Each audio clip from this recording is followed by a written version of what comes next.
తాకట్లో ఉన్న మీ బంగారాన్ని విడిపించి ఆ రోజు ఆన్లైన్ రేటుకి కొంటాం. Sharma gold company. మాజీ మంత్రి వైఎస్ వివేకానందరెడ్డి హత్య కేసులో మరో కీలక పరిణామం చోటు చేసుకుంది. ఈ కేసులో అప్రూవర్ గా మారిన దస్తగిరిని జైల్లో బెదిరించారనే కారణంతో నలుగురుపై పులివెందుల పోలీసులు కేసు నమోదు చేశారు.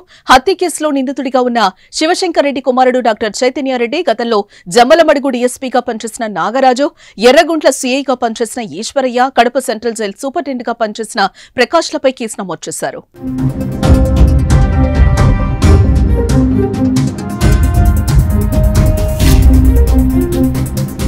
2023 అక్టోబర్ నుంచి 2024 ఫిబ్రవరి వరకు కడప సెంట్రల్ జైల్లో దస్తగిరి రిమాండ్ ఖైదీగా ఉన్నాడు.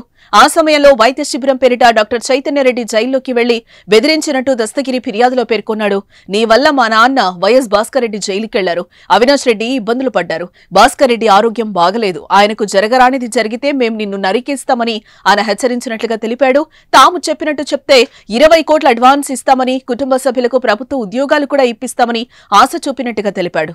ఎంవి కృష్ణారెడ్డి ఎలా సహకరిస్తున్నాడో నువ్వు అలాగే చెయ్యాలి. సిబిఐ ఎస్పీ రామ్ నిన్ను కొట్టి అప్రూవర్ గా మార్చానని, అవినాష్ రెడ్డి, భాస్కర్ రెడ్డి, శివశంకర్ రెడ్డి పేర్లు చెప్పించాడని చెప్పాలంటూ చైతన్యారెడ్డి బెదిరించినట్టు దస్తగిరి ఫిర్యాదులో పేర్కొన్నాడు.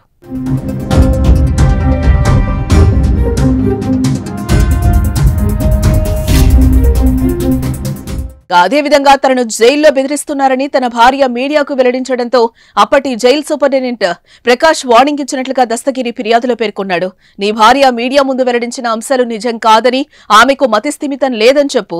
చైతన్యరెడ్డి నిన్ను జైల్లో కలవలేదని, ఆయన వైద్య శిబిరం పూర్తి చేసుకుని వెళ్లిపోయారని చెప్పు అంటూ దస్తగిరిని బెదిరించి లేఖ రాయించుకున్నారనేది ప్రధాన అభియోగం.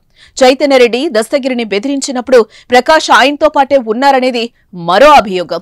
ప్రస్తుతం ఈ కేసులో ప్రకాష్ ను A2గా పోలీసులు చేర్చారు. ఆయన ఇప్పుడు నెల్లూరు జైలు సూపరింటెండెంట్ గా పనిచేస్తున్నారు.